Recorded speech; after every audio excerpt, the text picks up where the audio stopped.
La siguiente transmisión fue posible gracias a la gestión del Museo Juan del Corral de Santa Fe de Antioquia y a la Corporación Santa Fe Diversa.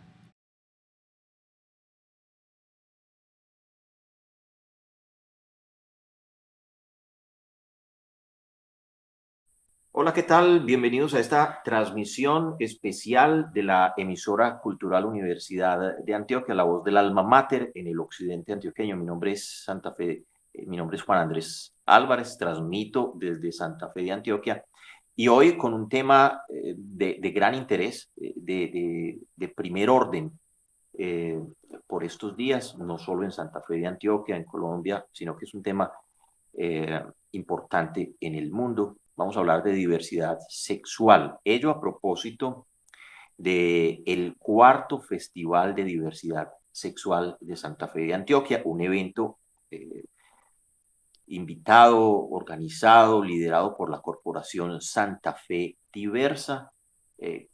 Cuarta versión, es un evento que ya viene comprando un volumen y una gravedad importante y que en esta cuarta versión pues ha tenido expertos hablando del tema y pues queremos extender esas inquietudes aquí a la emisora cultural y a quienes nos acompañen por redes sociales en la transmisión también que estamos haciendo posible a través de la aplicación Meet, un panel con expertos y con protagonistas del tema vamos a tener en esta oportunidad. Yo voy a empezar saludando a Tania Franco, quien es activista en Santa Fe de Antioquia, representante legal de la Corporación Santa Fe Diversa, quien ha estado detrás de este proceso de los festivales de diversidad sexual en el municipio de Santa Fe de Antioquia. Tania, ¿cómo le va? Un gusto tenerla aquí en esta transmisión, tenerla en la emisora cultural. Buenísimo hablar nuevamente con usted. ¿Cómo está? Hola Juan, muchísimas gracias por el espacio y feliz de compartir todas las experiencias que hemos reunido a lo largo de todos estos años sobre diversidad sexual e identidades de género. Tania, muy brevemente, son cuatro versiones ya del festival. Puede leer uno en esto que un territorio como Santa Fe de Antioquia, que sigue siendo conservador, que sigue apegado a las costumbres católicas, lo cual es absolutamente normal, está aceptando, se está conectando, se está poniendo en sintonía con los temas que ustedes desde la corporación están poniendo sobre la mesa. La verdad, Juan, es un trabajo bastante difícil, pues tú ya lo habías dicho por el pensamiento conservador y por la cultura católica que tiene este municipio, pero el trabajo más difícil es el que no se hace y ya llevamos 4 versiones del festival y la gente lo recibe con agrado y ya cada año nos preguntan qué vamos a hacer, qué artista famoso vamos a traer, qué dinámicas vamos a utilizar en el festival y sí, la gente lo recibe con agrado y para nosotros es un placer hacer estas actividades para que sea el disfrute de la población de Santa Fe de Antioquia y que podamos darle a entender que las personas que tenemos un pensamiento diverso somos igual a las demás personas y que compartimos el mismo espacio y que somos igual de importantes en esta sociedad. Tania, muchísimas gracias. Volveremos con usted en unos minutos. También nos acompaña Ángela Janet Zuluaga, profesional universitaria de poblaciones vulnerables y asuntos de las mujeres de la administración local en Santa Fe de Antioquia. Ángela, ¿qué tal? Un gusto conversar con usted.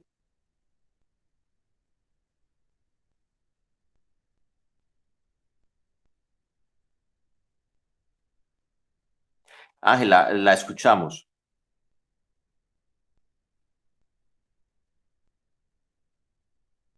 Ángela Janet Zuluaga, profesional de asuntos ¿Me escuchan? universitaria de poblaciones. Hola, hola. Sí, ¿Me Ángela, la escuchan en escuchamos. este momento? Claro que sí, cómo no. Un gusto Hola. saludarla, Ángela. Ángela, la Hola. escuchamos. Sí, Ángela, la escuchamos. Ángela, Ángela, ¿me escucha? Ángela Janet Zuluaga, profesional universitaria, poblaciones vulnerables y asuntos de las mujeres. Vamos a regresar con Ángela Janet Zuluaga en unos minutos y voy a saludar en esta oportunidad a Mateo Quintero, quien es una chica trans de Santa Fe de Antioquia, quien ha estado también en este proceso que ha venido liderando la corporación y que es uno de esos protagonistas de la diversidad sexual en este municipio, en la ciudad madre, en el occidente antioqueño. Con él, pues vamos a hablar un poco de su experiencia. Mateo, ¿cómo le va? Muy buenos días, Juan. Muy bien, muchas gracias por preguntar. Bueno, Mateo, yo quiero preguntarle, ¿usted vive la transexualidad en un municipio, como decíamos, conservador? Ya vamos a ampliar eso en unos minutos, pero quisiera que nos adelantara un poquitico cómo siente que la gente ha evolucionado con usted la aceptación de su identidad sexual. Bueno, Juan, mira, vivir en Santa Fe de Antioquia para mí antes era un reto porque pensaba pues que me iban a rechazar mucho, pero empezó con el simple hecho de que existiera una corporación que defendiera mi diversidad, mi ideología, porque cuando yo empecé el cambio ya existía la corporación. Entonces, encontrarme personitas como Tania fueron lo que me ayudó a mí como a afrontar y a no tener miedo a expresarme en el pueblo, ¿cierto? Aún así, el pueblo, gracias a esto, ha ido tomando una evolución en pensamiento y ya no es tan conservador, o sea, sí sigue siendo conservador, pero respetan y toleran. Entonces, son personas que eh, antes de respetar preguntan, ¿sí? En su gran mayoría. Bueno, interesante eso, entre otras cosas, porque estamos hablando de un territorio conservador y sin embargo, usted que lo vive nos dice que la gente en su mayoría está siendo respetuosa. Ángela Janet Zuluaga, profesional universitaria de poblaciones vulnerables y asuntos de las mujeres. Ángela, ¿cómo está? Hola, ahora sí me escuchan. La escuchamos perfecto. Bienvenida. Bueno, se me cayó la llamada. Qué pena. Pasa. Hola, muchas gracias por... hola, muchas gracias por la invitación, por el espacio. Definitivamente, pues es un tema del que hay que hablar. Y nada, pues acá estamos como para compartir esas diferentes visiones que tenemos desde los lugares que representamos. Ángela, muchísimas gracias. Y volveremos a hablar con usted en unos minutos para que nos cuente, Ángela, por favor, un poquitico acerca de la asistencia que hay desde el Estado a las poblaciones que están haciendo valer su derecho a la diversidad sexual en un municipio como Santa Fe de Antioquia. Vamos a saludar ahora a la doctora Diana Patricia Restrepo, abogada, docente de la Universidad Autónoma, investigadora de varios temas y uno muy particular que viene profundizando desde hace algún tiempo es el de la intersexualidad. Diana, ¿cómo le va? Un gusto saludarla, bienvenida. Hola, muy buenos días a todos. Pues muy feliz de esta invitación que se me hace para estar primero en este espacio y también para compartir en el festival de este año. Muy complacida de que la academia tenga también un espacio de socialización en estos eventos. Diana, yo quiero preguntarle, este es un tema que está presente en los medios, que cada vez más gana espacios, pero en el cual hay que seguir haciendo alfabetización. Yo mencioné un término y por estos lados de la radio y de los medios tenemos la costumbre siempre de devolvernos sobre términos que tal vez no están en la boca de todo el mundo. Muy brevemente quiero preguntarle por qué es intersexualidad. Bueno, la cuestión es que para definir intersexualidad tendríamos que apelar a varias disciplinas. Tradicionalmente se ha definido desde la medicina y es una definición violenta con el sujeto, porque la medicina aún hoy define la intersexualidad como un trastorno del desarrollo sexual, pero apelando precisamente a la socialización política y la construcción de subjetividades, que es la categoría de investigación en la que yo me he desenvuelto desde hace varios años, pues tendríamos que definirlo como una forma de vivir y habitar el mundo. una forma de vivir y habitar el mundo. Bueno, me llama la atención que usted no habló de sexualidad, o por lo menos en esa breve descripción no se habla de sexualidad, me parece de hecho muy interesante, y ya de eso vamos a hablar un poquitico más adelante. También nos acompaña eh, Catalina Cárdenas, quien se une a esta conversación. Ella es abogada y es activista también de las causas de la diversidad sexual. Catalina, ¿cómo le va? Bienvenida. Hola Juan, ¿cómo estás? Primero para Muy decirte bien. es Catalina Cardoso, hay que hacerle honor a mi padre. Catalina, Muchísimas es gracias. un poco Como tú lo rápido. manifestaste en este escenario, soy abogada, pero sobre todo soy amiga, soy aliada y estoy siempre desde que inicié mi carrera profesional, tanto en el litigio como en la docencia, apoyando a todas estas poblaciones diversas, aprendiendo todos los días en estos escenarios de los otros y mirando cómo podemos ayudar para que cada día todos tengan un camino para ser felices dentro del camino que han decidido o que la vida los ha puesto a vivir. Agradezco mucho a Tania porque ha sido maravilloso pues todo lo que ha hecho en esta región y es una inspiración para todas las mujeres. Ella dignifica el nombre, la palabra mujer. Catalina, muchas gracias. Catalina Cárdenas, el saludo claro para su papá, ni más faltaba. Me equivoqué yo escribiendo Cardoso. aquí. Cardoso, imagínese, otra vez, discúlpeme, Cardoso. Catalina. Catalina, yo quiero preguntarle muy rápido, ya vamos a ampliar un poco estos temas, pero yo quiero preguntarle a usted, usted se define como abogada, pero ante todo dice que amiga, es decir, no nos está asesorando en esta conversación, sino que lo está, por lo que le entiendo, nos está acompañando por su vivencia personal. ¿Usted por qué terminó involucrada en estos temas de la diversidad sexual y sobre todo en su defensa? La verdad, esa pregunta me lo han hecho en muchos escenarios y no sabría contestarlo. Básicamente mi historia me ha llevado a tratar de estudiar diversos comportamientos, pero sobre todo entender tanta diversidad que hay. En ese camino, muy recién iniciada mi carrera profesional, ya no como estudiante, sino como docente y como abogada, encontré en mi camino muchísimas personas extraordinarias. Cada año llegan nuevas personas a mi vida para enseñarme. Y también en sus historias descubrí que había muchas necesidades, muchos conflictos, mucho dolor, pero además también mucha felicidad por compartir, mucho por aprender. Y se me volvió una pasión, se me volvió casi una obsesión, no solamente tratar de comprender tanta diversidad, sino luchar, conquistar y construir lo que el derecho y el Estado durante siglos, durante décadas ha negado y ha ocultado.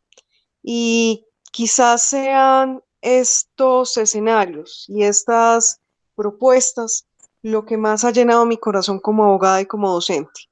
Es un honor para mí poderlos acompañar y donde me convoquen estaré allí. Y, y ahora cuento con otra gran amiga que es Diana, que también me acompaña en todas estas locuras por luchar por la diversidad. Bueno, Catalina, muchísimas gracias. Creo que por nuestro próximo invitado es que yo tenía la confusión con su apellido. Nos acompaña también un artista gráfico, un ilustrador, Sai Cardona, a quien damos la bienvenida. Sai, ¿cómo le va? Un gusto tenerlo en esta conversación. Hola, muchas gracias por la invitación. Me parece súper importante que se den estos espacios y poder compartir con personas que han entregado como tanto su vida a defender lo que muchas personas se niegan a defender y se niegan a reconocer, que es el derecho de nuestra existencia como individuos con identidades que no encajan en esos roles tradicionales. Muchas gracias. Sai, entre las múltiples exploraciones que usted como ser humano puede hacer de esa diversidad sexual está su producción gráfica. el cómic. Yo quisiera muy rápido para que volvamos sobre el tema un poquitico más adelante, si el hecho de que la propuesta suya, que es tan conocida, da a entender un poquito que el país también ya tiene una apertura significativa al tema. Iniciábamos hablando de Santa Fe de Antioquia, pero aquí estamos hablando de un tema del país e incluso pues sus imágenes trascienden las fronteras porque por internet y por las redes sociales pues van a cualquier parte. ¿Usted siente que estamos en un buen momento para hablar de diversidad sexual, que hay una apertura significativa?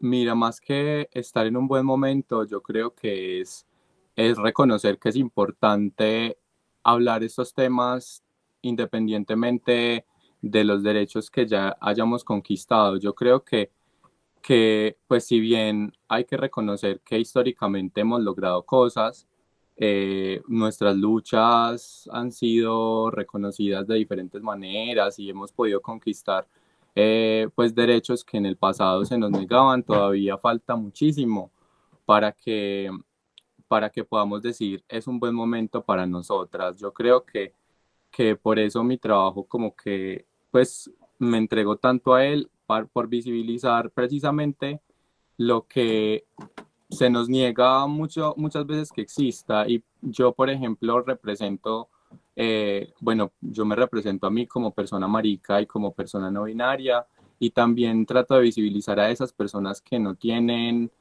un referente o que no tienen algo a lo que sentirse identificadas desde lo cultural y desde lo visual. Entonces, yo creo que es el momento indicado, es el momento para hablar de estas cosas y que lastimosamente pues todavía nos falta mucho y todavía hay que seguir hablando y alzando nuestra voz. Bueno, Sai, muchísimas gracias y con usted hablaremos un poquitico más adelante. Volveremos a usted y a todos nuestros invitados. Usted está escuchando una transmisión especial de la emisora cultural Universidad de Antioquia, en la cual estamos hablando de diversidad sexual.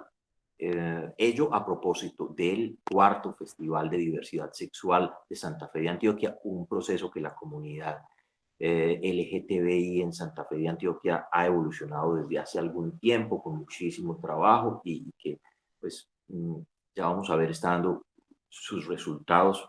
Estamos hablando con expertos desde el derecho, con expertos desde la psicología y la asistencia social, y estamos hablando con protagonistas también en esta oportunidad.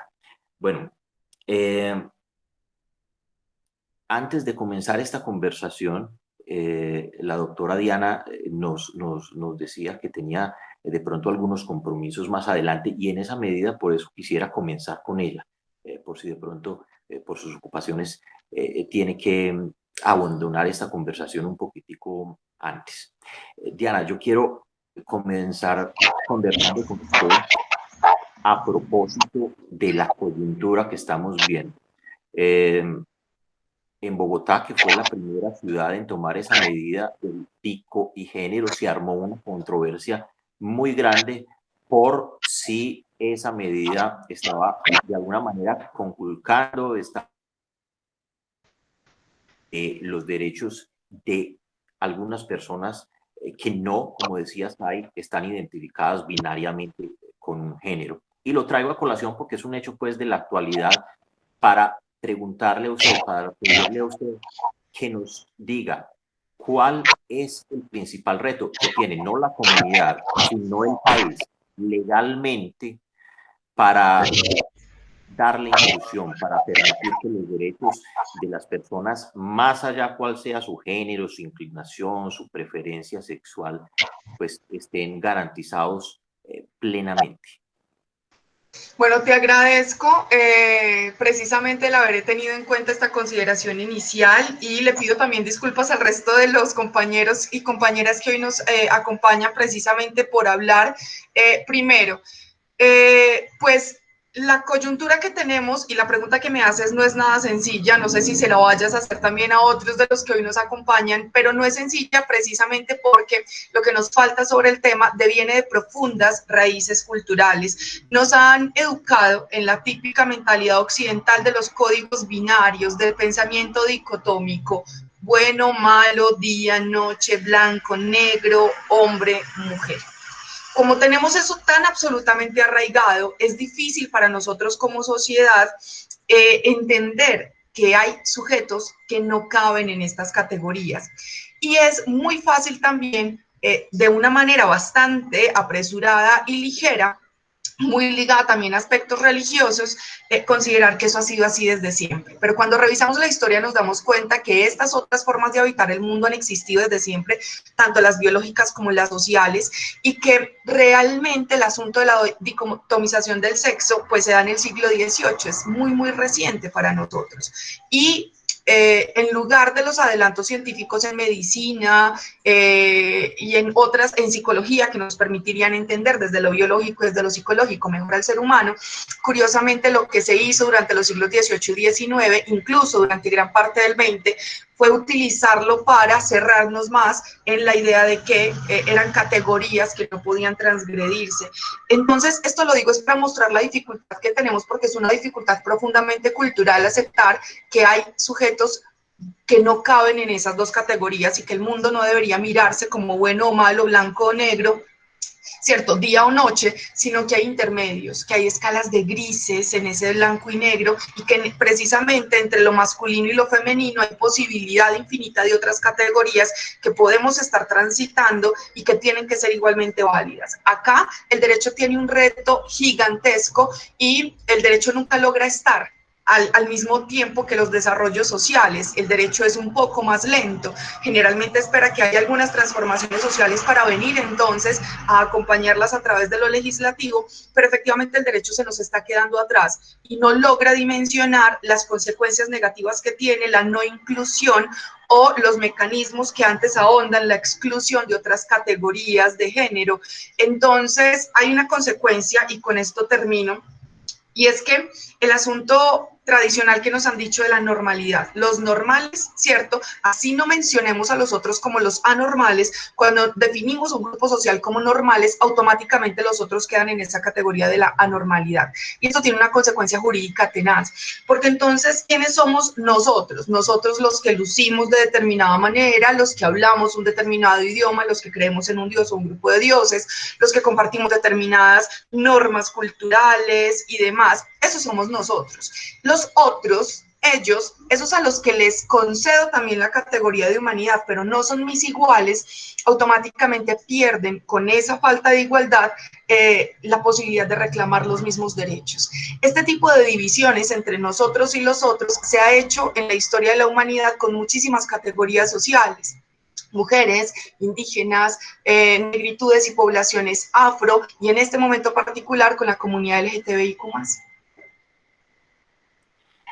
Diana, yo quiero preguntarle a ustedes por cuáles son las garantías, que yo sé que las hay, pero quisiera que las nombráramos muy rápidamente en Colombia, claro, para ser distinto, para ser un disidente de esas normalidades que usted nos está mencionando. Efectivamente se han venido creando garantías, efectivamente tenemos hoy entonces el reconocimiento de ciertos derechos para, por ejemplo, proceder a una vida en pareja y demás, pero esas garantías siguen siendo muy limitadas porque no reconocen o no posibilitan el acceso en esa igualdad de derecho a quienes no se identifican en una de las dos.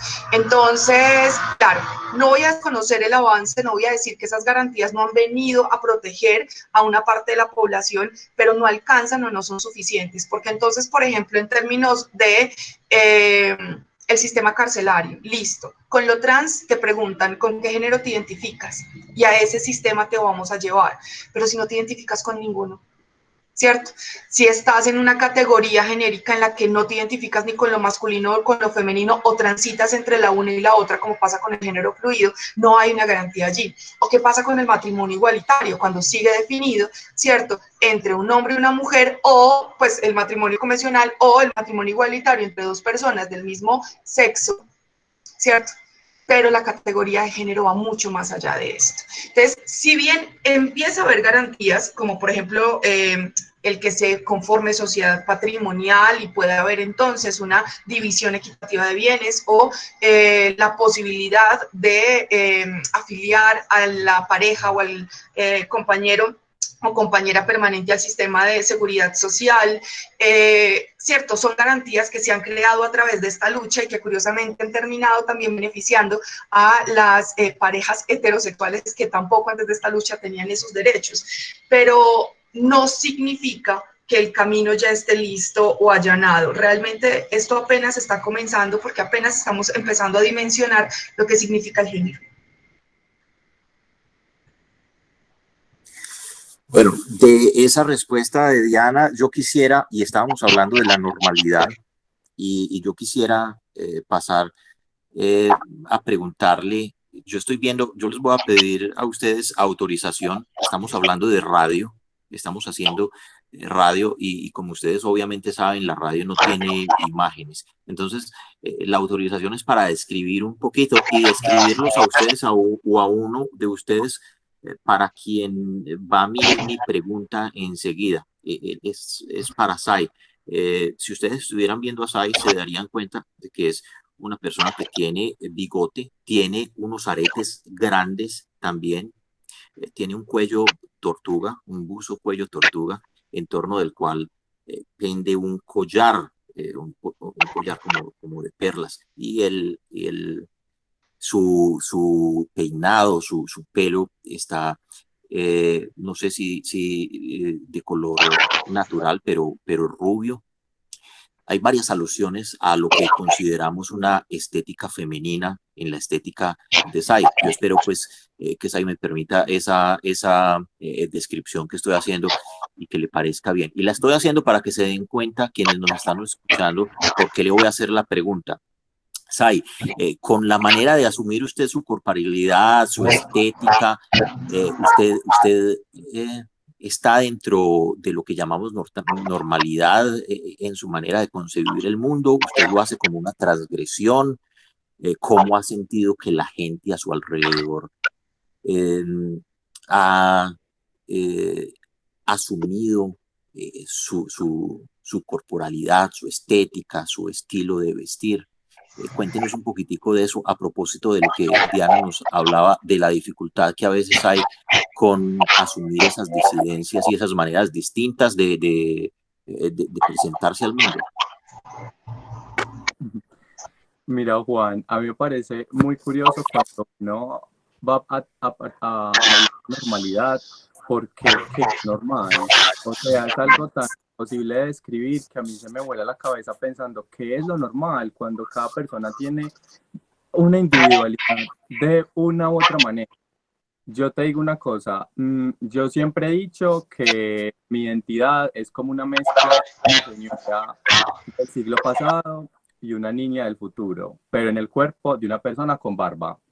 Y esa soy yo. O sea, independientemente de la cuerpa que me tocó habitar, pues yo la habito de la manera que me siento más a gusto y que me siento más, que me disfruto a mí misma. Y precisamente está en esas cosas que pueden llegar a ser denominadas como femeninas, pero que yo le doy mi propia representación y mi propio entendimiento y las hago mías. Entonces, por eso digo que hablar de normalidad es muy difícil. Yo soy una persona no binaria, yo no me identifico ni como hombre ni como mujer. Yo habito mi cuerpo de la manera que me siento más a gusto, más cómoda, de la manera que me divierte y que me hace feliz. Y yo creo que mi identidad es una búsqueda constante de esas cosas que me hacen.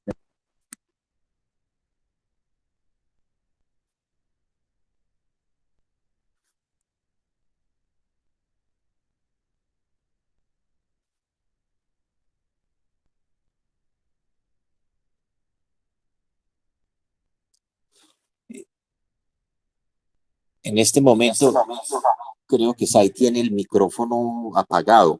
Sai, apareces con el micrófono apagado.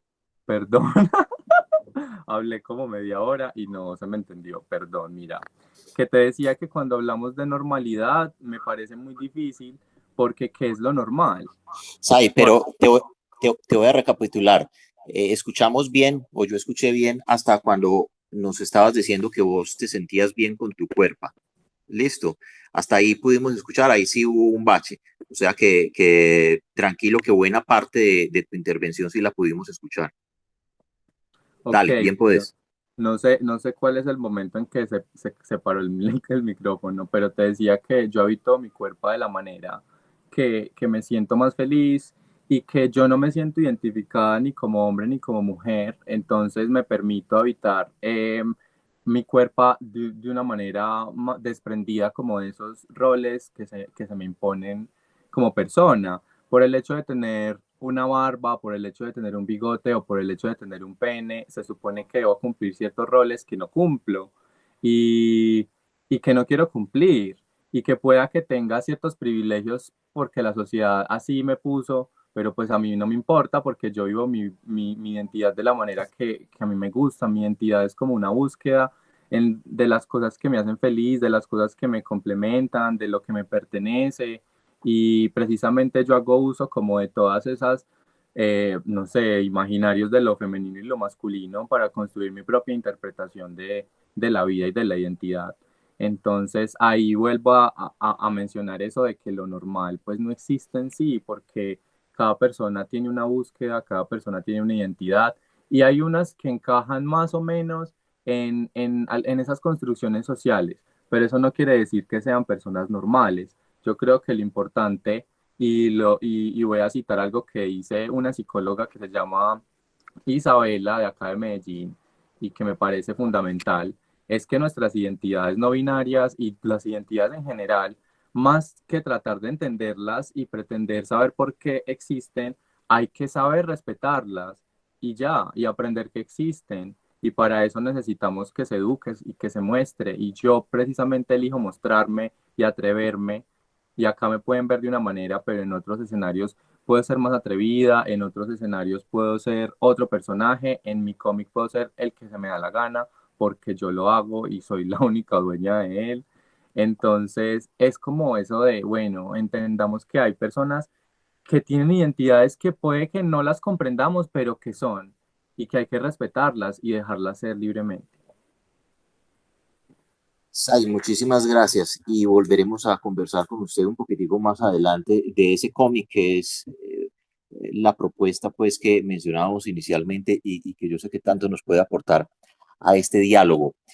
Voy a preguntarle a Mateo Quintero, quien es un chico trans, si él se siente viviendo el mundo de una manera binaria, en la medida en que nació perteneciendo a un sexo y su convicción, su manera de sentir lo hizo pertenecer a otro. Y de hecho, pues, en eso de las descripciones, porque estamos en radio, yo quiero decirles que Mateo Quintero, con quien estamos hablando, es un muchacho con quien ustedes se pueden encontrar como cualquier otro, en una calle de cualquier parte del mundo. Mateo, cuéntenos eso, por favor. ¿Usted vive el mundo de una manera binaria? ¿Usted es una persona normal? ¿Usted es una persona rara? De todas esas etiquetas de las que venimos hablando, ¿usted qué piensa y con cuál de ellas, si es que con alguna se identifica? Bueno, muchas gracias, Juan. Listo. Por mi parte, desde que yo inicié con mi uso de razón, dije, a mí me gusta el aspecto masculino, ¿cierto? Y toda mi crianza fue femenina y fue en un entorno totalmente femenino. Aún así, pues tú sabes que los niños imitan mucho lo que ven de los padres o de las personas adultas que los rodean y digamos que adquirí unas gesticulaciones, pues, gestos muy femeninos que están catalogados entre lo femenino. Pero algo que me pasa es que después de que yo inicié el tratamiento, o sea, hice pública mi transición, eh, no me da vergüenza utilizar mis gestos, no me da vergüenza decir que me gusta eh, el estilo, que me gusta la moda, que me gusta el maquillaje, que me gusta la cocina, porque realmente lo siento que es algo propio, ¿cierto? Es algo que yo puedo vivir de las dos formas con un aspecto masculino, que es lo que yo quiero. El resumen de mi físico es masculino, pero en cuanto a mi comportamiento, a mi expresión, yo puedo decir libremente que puede ser tanto femenino o masculino, o ni siquiera puede ser uno de los dos. Solamente yo me expreso como me gusta, como yo me siento cómodo y, y sin atropellar a las demás personas, eso está más que presente. Para usted, Mateo, no es una preocupación aquello de lo binario y de la etiqueta. Más allá de ellas, usted sencillamente vive su sexualidad como usted decidió vivirla.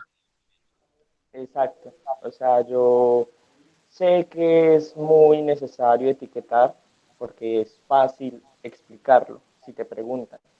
Aún así, yo considero que si me preguntan qué etiqueta soy, soy trans, pero en cuanto a mi pensamiento, en cuanto a mi expresión, puede decirse que soy fluido entre, entre mujer, hombre, en lo que yo me sienta cómodo. Si yo quiero vestirme mañana como una mujer, por mí no hay problema. Mateo, y Aunque mi en aspecto aquello de la sea femenino. normatividad, quería preguntarle, hasta ahora usted es una persona muy joven y sin duda vivió su proceso de transición en la juventud y la niñez, podríamos decir. Me gustaría que nos contara un poquitico en aquello de la normatividad, porque usted estuvo en el colegio y ha tenido, como todo el mundo, que asumir algunas conductas típicas o que se esperan de una persona que está inmersa en una sociedad. ¿Cómo le ha ido con ello? ¿Qué tal ha sido el posible choque con la gente que ha estado en torno suyo?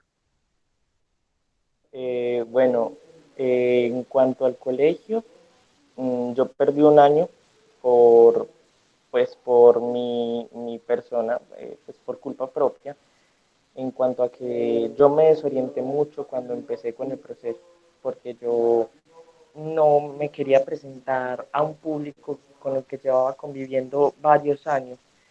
Entonces, al principio sí fue un poco pesado porque tenía compañeros que no estaban acostumbrados a eso, sino que estaban acostumbrados a una persona con un aspecto totalmente femenino, ¿cierto? Aún así, las directivas de la institución fueron muy comprensivas y pues eso ya está dictaminado, que si yo me siento bien usando el uniforme masculino o el uniforme femenino lo puedo hacer, ¿cierto? Sin mayor problema. Entonces, en las directivas lo tomaron muy bien, me dejaron utilizar el uniforme masculino, el cambio de nombre se me realizó para la inscripción a otro colegio. Después de eso, por lo que les comento que fue un poco pesado y yo no me sentía muy a gusto eh, con que las personas me conocieran como antes, porque sentía que no me estaban dando la oportunidad ahora de expresarme como Mateo, como lo que realmente soy, ¿cierto? Porque yo, en lo personal, siempre de una u otra forma lo ocultaba o no era como realmente soy, tenía una personalidad postiza. Y ahora que tenía mi personalidad propia, mi personalidad original, quería explotarla totalmente sin que nadie me conociera como antes. Entonces, en la nueva institución donde yo llegué, me hicieron el cambio de nombre, pues por notaría, por registraduría, por todo. Y fue realmente un proceso muy, muy rápido. En mi caso fue muy rápido. Todo ha sido demasiado rápido conmigo. Las hormonas las tuve en menos de un mes. Entonces, es de que también he tenido una familia que me apoya bastante. Bueno, Mateo, muchísimas gracias. Más adelantico volveremos con usted y voy a pasar a conversar un poco con Tania, quien en buena medida es la responsable de que estemos conversando aquí. Estamos hablando a propósito de ese festival en Santa Fe de Antioquia de diversidad sexual, un evento de verdad destacado para la comunidad LGTBI en el occidente antioqueño, importante en el contexto del departamento y del contexto nacional también. Y para nosotros es un gusto poder extender un poquitico de lo que pasa y ha pasado en ese festival a quienes nos están acompañando, a quienes nos están escuchando en esta oportunidad a través de la emisora cultural Universidad de Antioquia.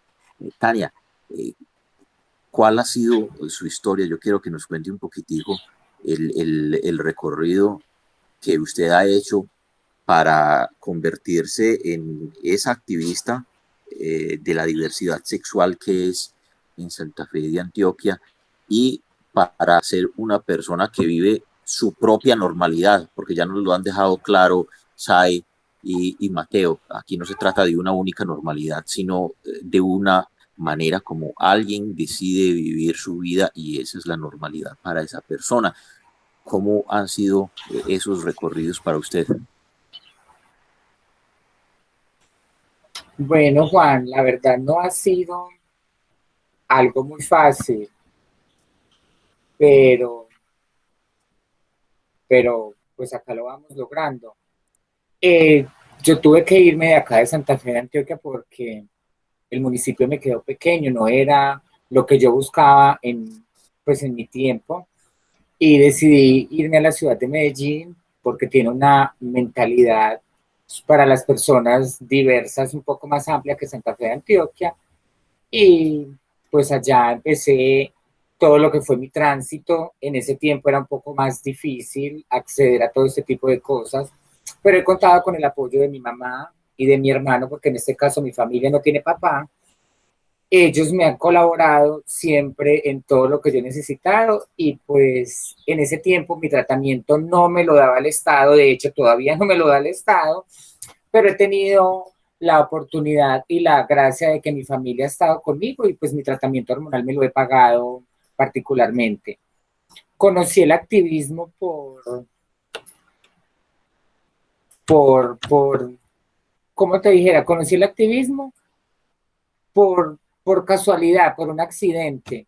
Y ya de ahí, pues vi la necesidad de que esto se debería replicar a muchísimas personas, de que yo debía llevar la información a la gente que en realidad no tiene acceso a esta información. Y desde hace 12 años vengo trabajando en el activismo y gracias a Dios nos ha ido muy bien y hemos tenido bastante reconocimiento. Y ya el festival es en su cuarta versión y gracias al apoyo de muchísimas personas y de muchísimos profesionales como la doctora Cardoso y como de la doctora Diana, hemos podido ampliarle la visión a las personas que creen que somos extraterrestres o que somos unos monstruos, de demostrar que somos personas valiosas y muy importantes a esta sociedad. Tania, decía usted que le quedó el municipio pequeño y por eso decidió irse. No obstante, usted ahora está aquí. ¿Quiere decir que creció el municipio? Hágame ese diagnóstico también porque creo que allí también hay algo importante para leer. Bueno, vamos a entrar en el contexto. No que el municipio me quedó pequeño en cuanto a habitantes o en cuanto a su población, no. El municipio se me quedaba pequeño es por la visión, por la corta visión que ellos tenían sobre las personas. Si para acá, en ese tiempo que yo estaba tan joven, que estaba pues que estaba en el colegio, una persona homosexual acá era motivo de burlas, motivo de bullying para la mayoría de personas en la calle.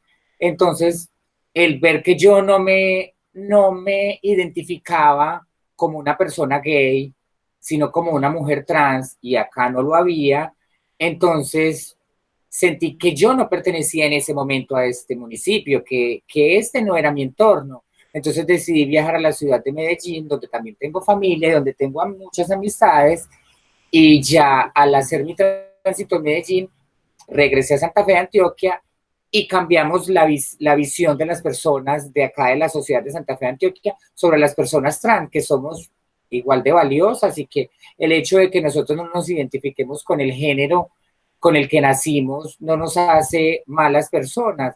Entonces, en ese contexto es que digo que el municipio me quedó pequeño.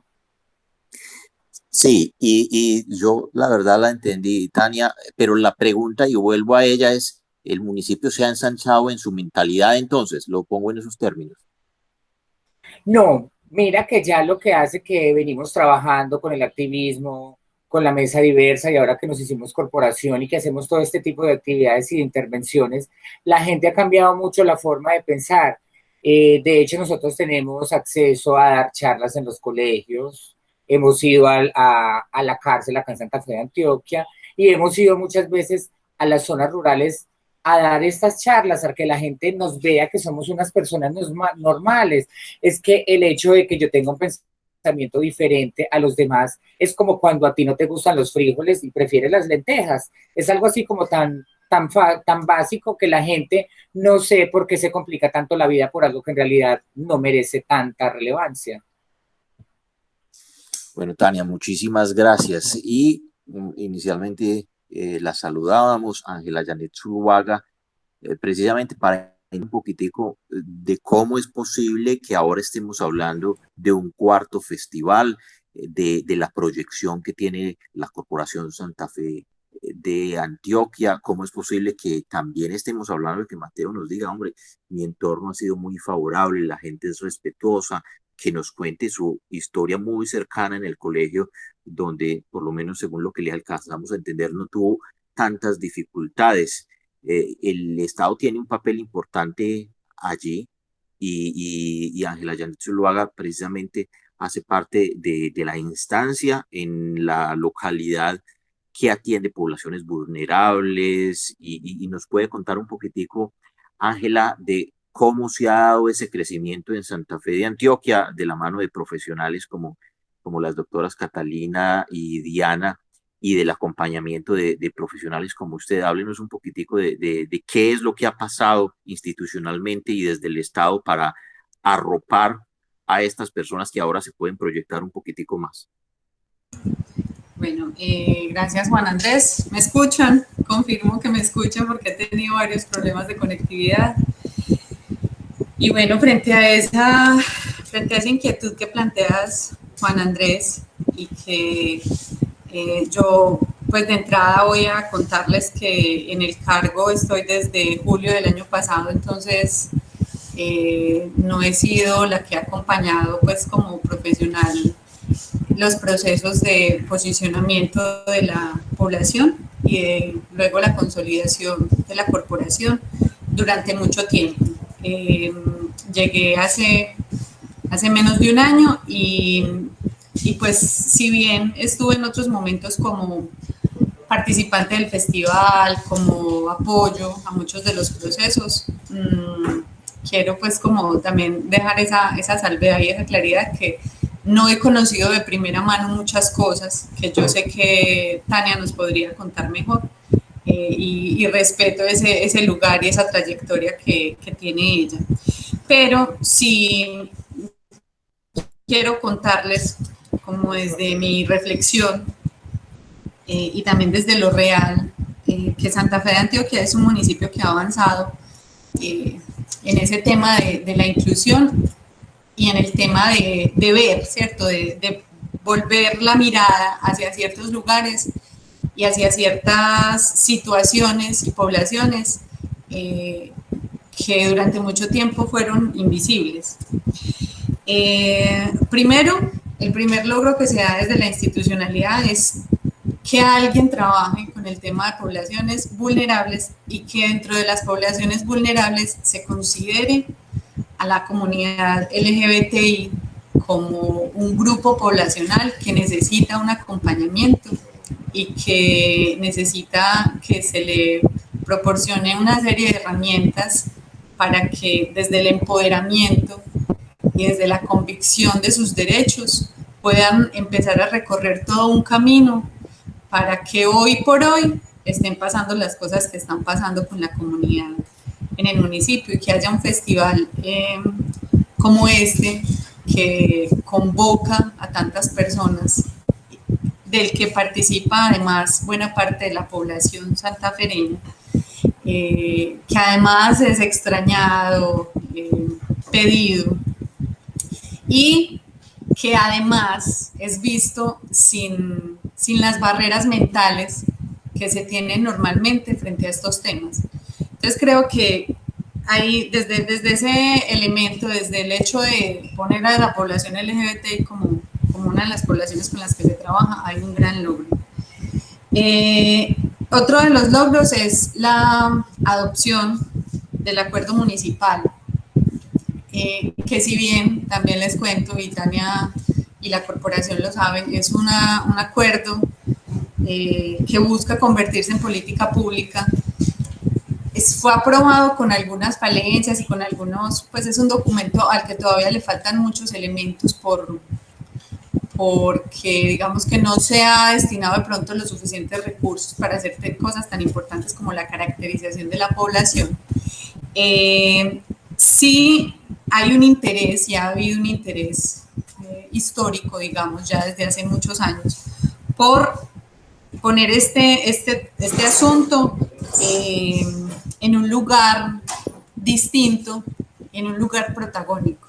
Entonces eso también me parece fundamental, hay mucho por hacer frente al acuerdo. Es más, el acuerdo se tiene que hacer realidad, el acuerdo tiene que convertirse como en un documento clave para hacer todas las demás acciones y, entre otras cosas, la reactivación de la mesa diversa está en mora, ¿cierto? Digamos que por todo esto que ha pasado con lo de la pandemia, se tenía programada una mesa y no se hizo, pero la idea es hacerlo, ¿cierto? No que la corporación sea el único estamento municipal que trabaje por el tema o la única institución, organización que trabaje por el tema, sino que realmente todas las instituciones que tienen que ver con el reconocimiento de los derechos de la población LGBTIQ puedan estar presentes y enterarse de todas las propuestas que desde Tania y la corporación y otras voces también tienen para presentar. Ha habido desde la institucionalidad, y creo que eso también es clave, interés, diálogo y acompañamiento para los escenarios de participación de la población. Siento que eso también ha sido fundamental, que haya representación de la comunidad en diferentes mesas, en comités, en espacios donde se toman decisiones importantes que afectan a toda la población en general, pero de manera particular a quienes por sus elecciones, por sus condiciones, por sus convicciones, han sido como excluidos.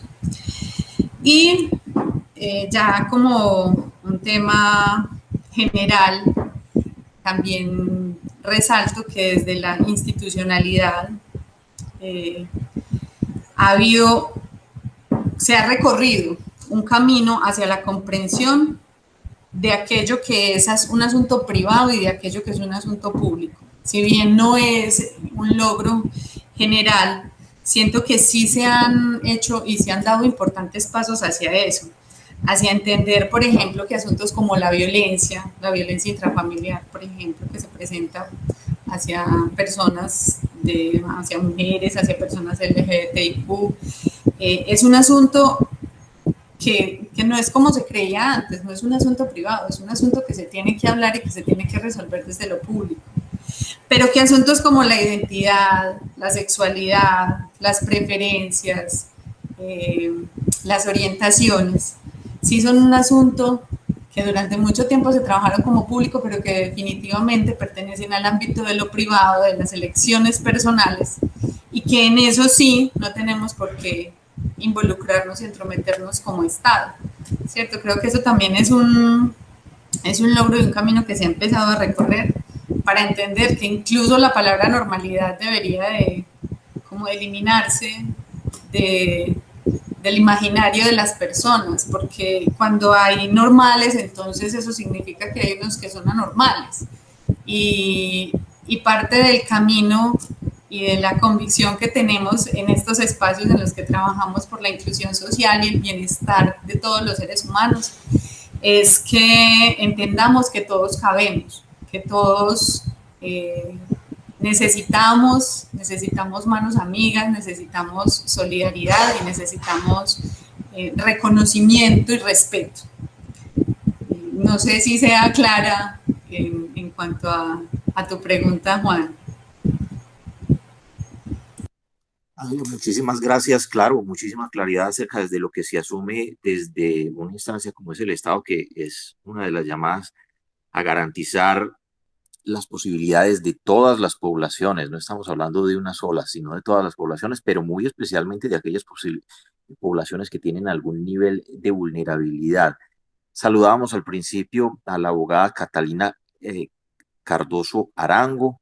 Esta vez sí lo dije bien, Catalina.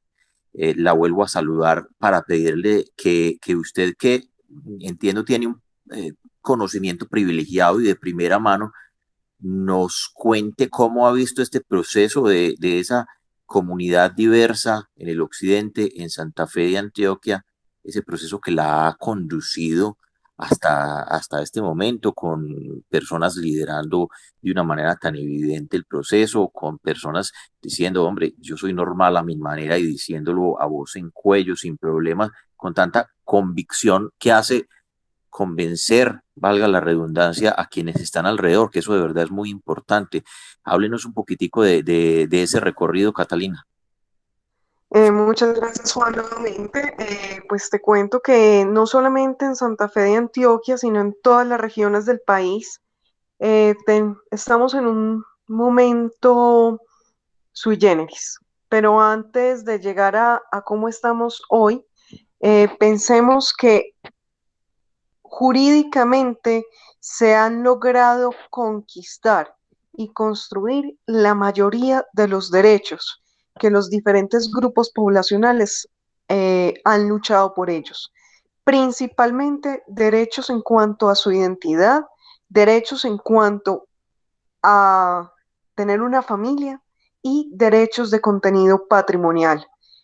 Hoy, lamentablemente, no contamos con un congreso que le interese el tema de las sexualidades diversas. Es un congreso que no es cercano a la diversidad.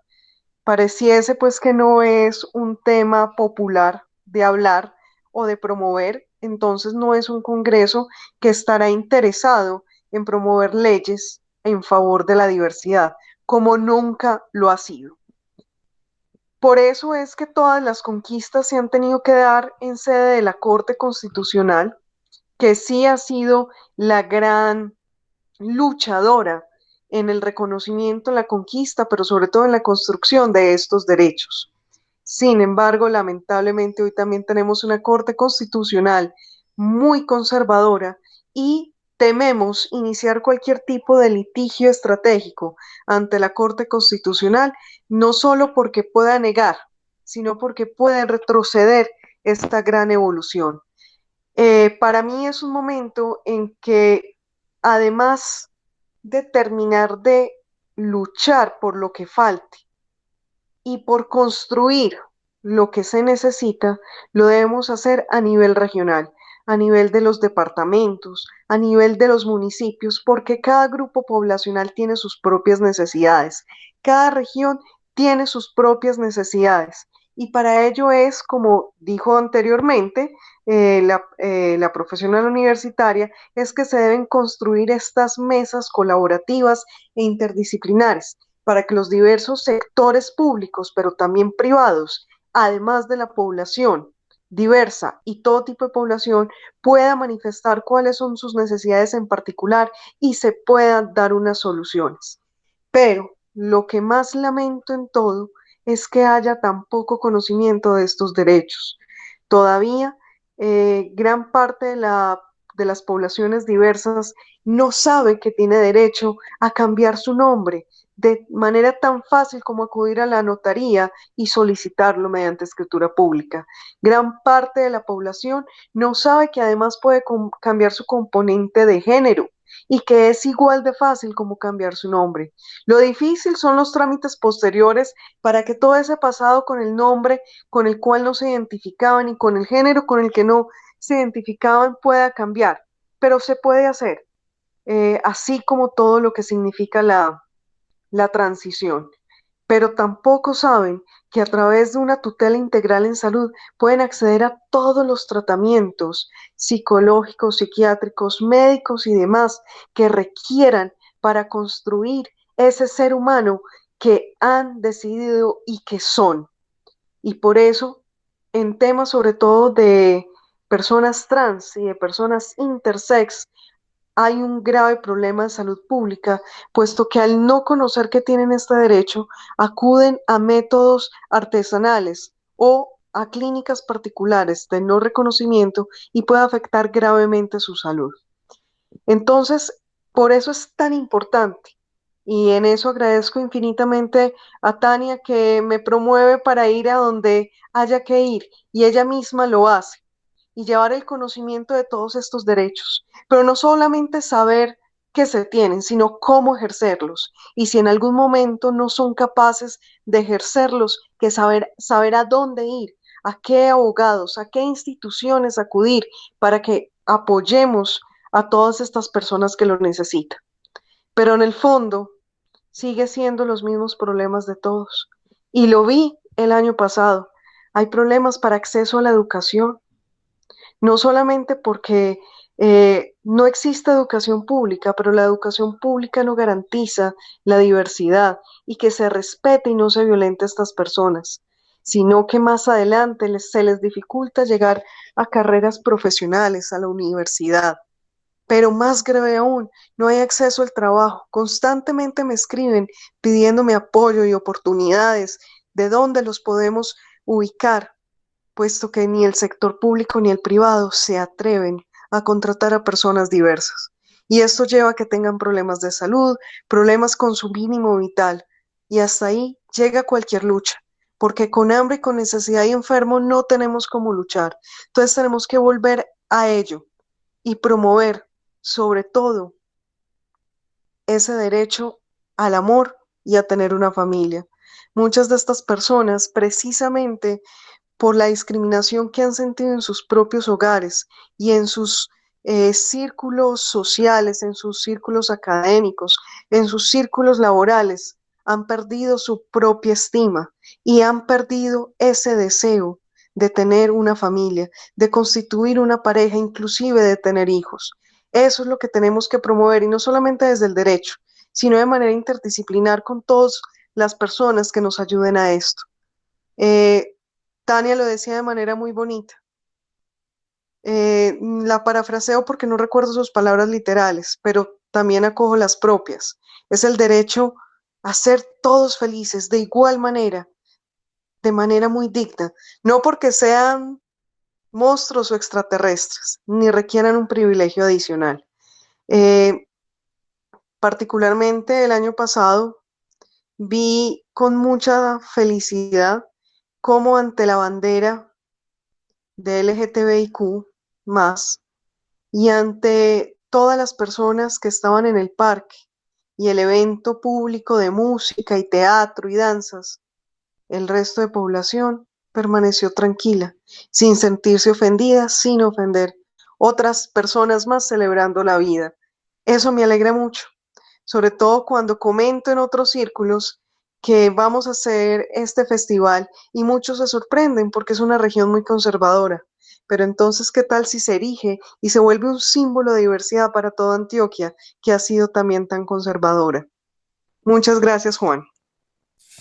Catalina, muchísimas gracias a usted. En un ratico regreso para despedirla y para que nos dé alguna otra lucecita sobre el tema. Aprovecho la oportunidad para darle las gracias a la doctora Diana Patricia Restrepo Ruiz, abogada, docente de la Universidad Autónoma, investigadora, quien por sus compromisos pues ya nos va a dejar, pero antes y al principio nos dejó muchísimos temas también para reflexionar. Diana, muchísimas gracias. Esperamos conversar con usted más en el futuro.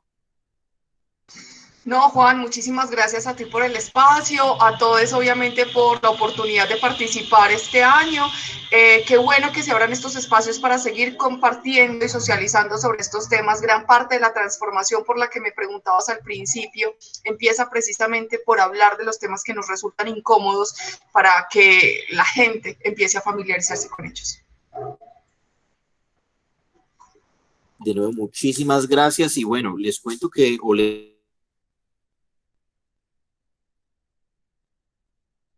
Antioquia, a propósito de un festival que se ha llevado a cabo en Santa Fe de Antioquia y que pone de relieve la diversidad sexual, la cuarta vez que se hace, lo cual es un gran logro para el municipio. No lo pongamos en términos de para esta comunidad. Que se realice ese festival en este municipio es ya un gran logro para toda la comunidad. Y nos queda poquitico tiempo. En ese poquitico tiempo, yo le voy a hacer un recorrido por nuestros contertulios, por quienes nos han acompañado en esta oportunidad, para que no se nos queden algunos temas importantes de su experiencia, de su conocimiento, que quisiéramos compartir y de pronto en otra oportunidad ampliar más. Y vuelvo con Sai Cardona. Sai, cuéntele, aquí sus dibujos son muy...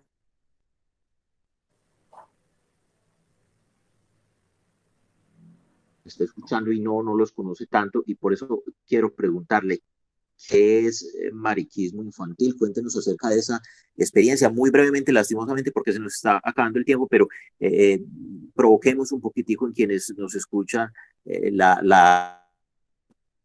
que usted viene haciendo desde hace tanto tiempo por la diversidad sexual, desde el arte, desde el dibujo, desde la ilustración. Bueno, Juan, bueno, primero es mariquismo juvenil, no mariquismo infantil. Y mariquismo juvenil básicamente es un proyecto que comenzó siendo algo muy personal, en el que yo, a través del cómic, que es como una manera de comunicarme que me ha parecido, pues que va mucho conmigo, con mi forma de hacer arte, yo quería contar historias que contaran mis anécdotas de marica, de persona no binaria, de cómo es enfrentarse al mundo siendo una persona que no encaja en un estándar normativo de género binario. Cómo es salir a la calle en un corregimiento donde la gran mayoría de personas no están acostumbradas a ver una marica siendo ella misma, sin importarle lo que digan los demás, con el ojo encima de ti, también visibilizando esas violencias que me ha tocado vivir y que le ha tocado vivir a mis amigues y pues a todas las personas con las que me considero aliade. Pero luego se fue convirtiendo más en una apuesta social, en una plataforma en donde yo pues también hablaba de mi individualidad, pero también recogía esas luchas colectivas, y a través del tiempo y del conocimiento y sobre todo de la empatía que he tenido, en especial con la lucha trans, que es con la lucha con la que yo más me identifico y que más siento que hace un gran cambio por la sociedad, porque lastimosamente las luchas LGBT muchas veces le dan la espalda a las luchas trans, y parece que todo lo que hacen las personas trans es para toda la comunidad LGBT, pero cuando se trata de tocar esos temas sensibles, entonces las personas trans son unas canzonas, las personas trans se quejan por todo, las personas trans no sé qué, y yo siento que desde ahí, precisamente porque han sido las comunidades más vulneradas, es donde se han dado los grandes cambios que podemos tener hoy en día. Entonces, yo a través de esta plataforma, pues también he querido apoyar e incentivar el movimiento social, la movilización, visibilizar esas identidades, tocar temas incómodos, hacer crítica. Muchas veces me he visto víctima de censura en las redes sociales precisamente porque toco temas que son muy incómodos. Hablar de ser marica es incómodo. La gente cree que marica solamente es un insulto o es una palabra para decirle ay, a un amigo, ay marica, mira no sé qué. Pero no, marica es una identidad, y es una identidad que cada vez reclama más ser reconocida, porque es una identidad que exige no pertenecer a una normatividad, y que no solamente habla de hombres homosexuales. Maricas son personas que no encajan en la normalidad, que transgreden la norma, que son disidentes, que van más allá de su expresión de género y hacen de su cuerpo su propia identidad y su propia individualidad. Entonces, mariquismo juvenil se ha convertido también en una apuesta activista en redes sociales y en la calle, de visibilización, de crítica, también un poco desde el humor y pues desde la imagen, que yo siento que pues es una herramienta comunicativa muy fuerte, y necesaria para construir una cultura donde tengamos referentes que no solamente sean los que esperamos y los de siempre, que sean referentes que también hable de esas disidencias y de esas identidades que no encajan, y de esas diferencias y de esas cosas incómodas. Sai, mariquismo juvenil, ¿dónde se encuentra para quienes nos están escuchando y quedaron con la inquietud? Ahorita solamente en Instagram, lo pueden encontrar como mariquismo juvenil, todo junto. Mariquismo se escribe con Q, y porque pues y en Twitter. En Facebook me censuraron la página y ya no existe. Y estoy trabajando en una propia plataforma, pues como para no depender de las redes sociales, pero por el momento en Instagram es donde estoy más activa. Bueno, ahí está esa invitación para acercarse al trabajo de Sai Cardona, Mariquismo Juvenil. Ahí me disculpa, Sai, con el lapsus inicial.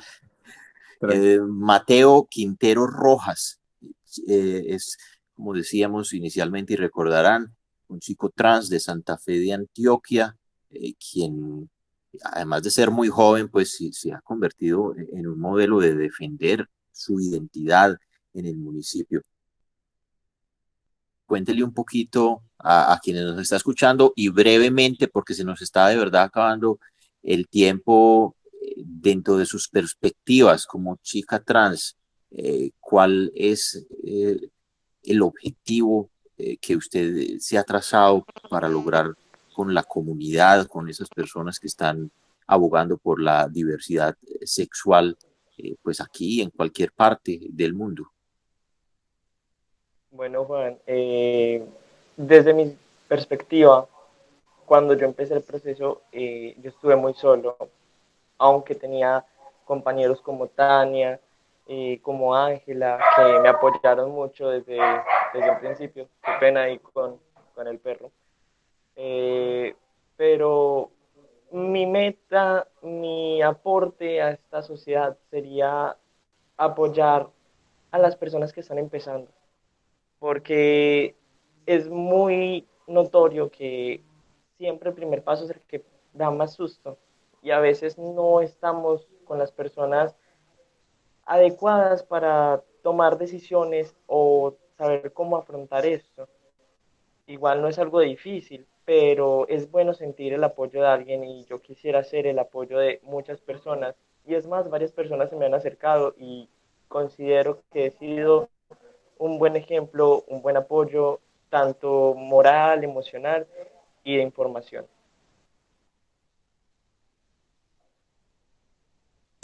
Muchísimas gracias, Mateo, por habernos acompañado en esta oportunidad. Un gusto tremendo trabajar, hablar con usted, conocer desde su experiencia, pues, cómo se vive la diversidad sexual en este municipio.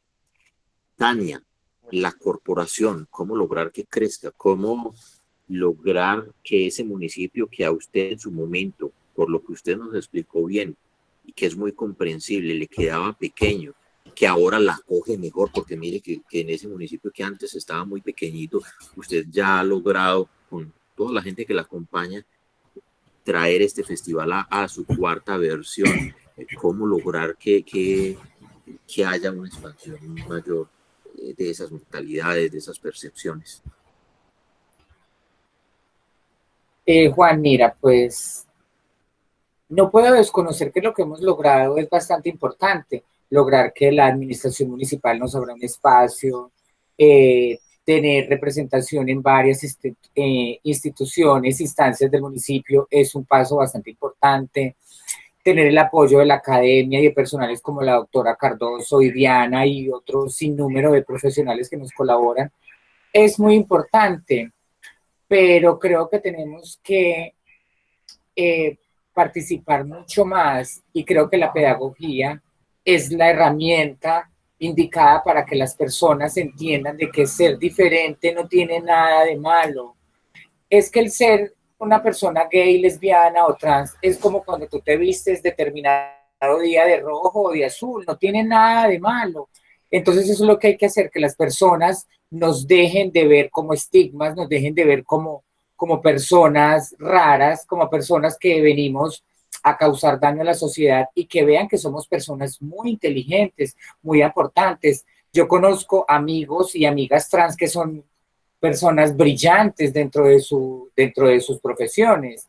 Simplemente estamos relegadas a que esta sociedad heteronormativa nos ven como personas raras y que no podemos desempeñar ningún cargo y nos han delegado a ser putas y peluqueras, aunque eso no tiene ningún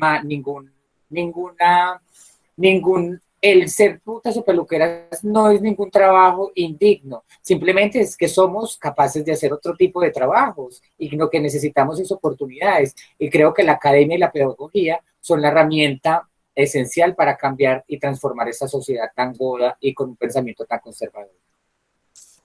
Muchísimas gracias, Ángela Janet. La política pública, ¿qué es necesario que ocurra para que exista y sobre todo para que tenga aplicabilidad, para que en realidad proyecte lo que dice en un documento a todas esas poblaciones vulnerables que son las poblaciones de la diversidad sexual? Bueno, lo primero es que desde lo público tenemos que destinar recursos a lo social, más recursos. Sabemos que nuestros mandatarios pues han procurado aportarle al tema, pero queremos que cada vez se haga más. También es necesaria una incidencia cada vez más incisiva por parte de la gente interesada. Yo creo que la comunidad LGBTI tiene que ponerse la camiseta, acompañar mucho más a la corporación. Creo que se tienen que unir muchísimo y conversar mucho sobre esas necesidades que tienen para poder hacer más incidencia. La política pública necesita construirse de manera participativa, necesita que haya reconocimiento de quienes se sienten y se reconocen como parte de la población, para que hablen de esas necesidades y de esos sueños que tienen para poder alcanzar una vida de realización, de bienestar. Creo que ese es el camino que se tiene que recorrer y que tanto la institución como la ciudadanía tienen que tienen que ir hasta la mitad del camino para que eso pase, que es tanto responsabilidad del Estado, del Estado no, porque el Estado somos todos, de la ciudadanía como de la institucionalidad. Ángela, muchísimas gracias. Y vamos cerrando con la abogada, la doctora Catalina Cardoso Arango. Muy poquito tiempo nos queda, Catalina, pero quiero preguntarle eso, sí, usted que tiene un panorama tan interesante del tema, que lo ha seguido tanto y que lo ha vivido tanto, ¿usted identifica una experiencia desde lo político importante que esté generando liderazgo y que esté generando o que esté marcando un rumbo en el país con respecto a la inclusión de quienes están manifestando y optando y viviendo su diversidad sexual? Pues las pasadas elecciones para cargos de elección popular en las territorialidades dio cuenta de que las cosas sí están cambiando. Efectivamente fueron muchas mujeres las elegidas como alcaldesas. Todavía no somos ni siquiera iguales, ni siquiera mayoría, pero sí muchísimas las mujeres que lo lograron y también llegaron no solamente a ciertas alcaldías, a consejos municipales y asambleas departamentales, poblaciones diversas, pero más grato me pareció a mí cuando fueron elegidas ahorita el 1 de enero muchas personas de sexualidades diversas en altos cargos de diversas alcaldías en el país.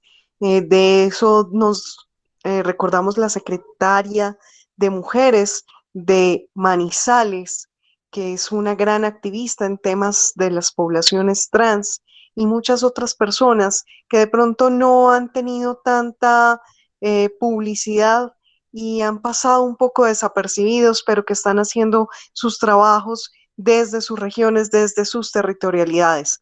Pero no solamente el tema político es de sus actores principales, hablemos de todas las comunidades que se han organizado en las regiones y que ya no es una, sino que son muchísimas, pero asimismo considero yo que también es político el amor, también es política la familia.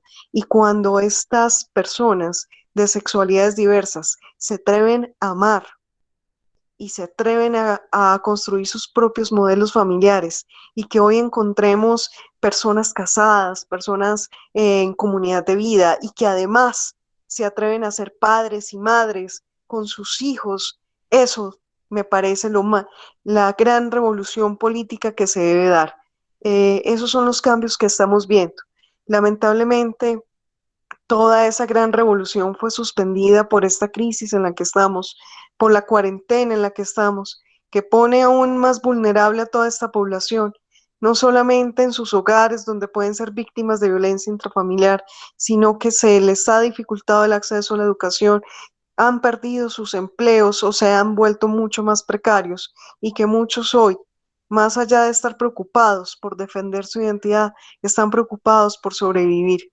Entonces, que esto no salga del foco en las agendas gubernamentales, tanto a nivel de presidencia como de gobernación y como de muchísimas alcaldías, no se menciona el tema LGTBIQ como si fuese una población absolutamente ignorada, invisible y que no está altamente afectada en esta situación. Esperemos que para las próximas decretos que se emitan haya alguna consideración para esta población, sobre todo para poblaciones que su actividad mercantil es la prostitución y que no, por supuesto, no han podido ejercerla, y para aquellos que se dedican a las peluquerías, a los estilistas, entre otras. Recientemente estuve en una reunión con la vicepresidenta y varios ministros para ver cómo se crean y se ejecutan estos protocolos de bioseguridad para estas poblaciones, puesto que es absolutamente necesario que todos volvamos a trabajar, pero volver a trabajar de manera segura, sin enfermarnos, sin ser foco de contagio para nuestras familias y nuestros usuarios. Esperemos a ver esta crisis, cómo sensibiliza, cómo esta crisis nos vuelve más solidarios y más empáticos, además a estas poblaciones, que lo único que nos están pidiendo es tráteme como un igual. Muchas gracias, Juan. Muchísimas gracias a ustedes por acompañarnos en esta Cultural Universidad de Antioquia, donde hablamos de diversidad sexual. Ello a propósito del esfuerzo que lleva ya 4 versiones en Santa Fe de Antioquia, el Festival de Diversidad Sexual, donde se pone de relieve el tema con invitados regionales, invitados del país, con voces y protagonistas de la región, del municipio, y en esta oportunidad estuvimos conversando con Sai Cardona, a quien agradecemos, estuvimos conversando también con Catalina Cardoso Arango, abogada, quien conoce el proceso de la comunidad en Santa Fe de Antioquia, con Mateo Quintero, un chico trans, con Tania Franco, una mujer trans que también viene en ese proceso liderando y haciendo posible que ocurran reflexiones como estas en la subregión, en el municipio, en Santa Fe de Antioquia, con Ángela Janet Zuluaga, profesional universitaria de Santa Fe de Antioquia, quien se encarga de poblaciones vulnerables y también trabaja con mujeres. Y también nos acompañó hace un poquitico, pues nos tuvo que dejar la doctora Diana Patricia Restrepo, abogada e investigadora. Les agradecemos muchísimo su presencia aquí en la emisora cultural. Ha sido valiosísimo poder conversar con ustedes que viven de una manera tan emotiva y tiempo y que son protagonistas de estos temas. A quienes nos están escuchando, muchísimas gracias. A quienes están ahí en la sintonía, la invitación para que continúen ahí escuchando la voz del alma mater. Despedimos esta transmisión especial.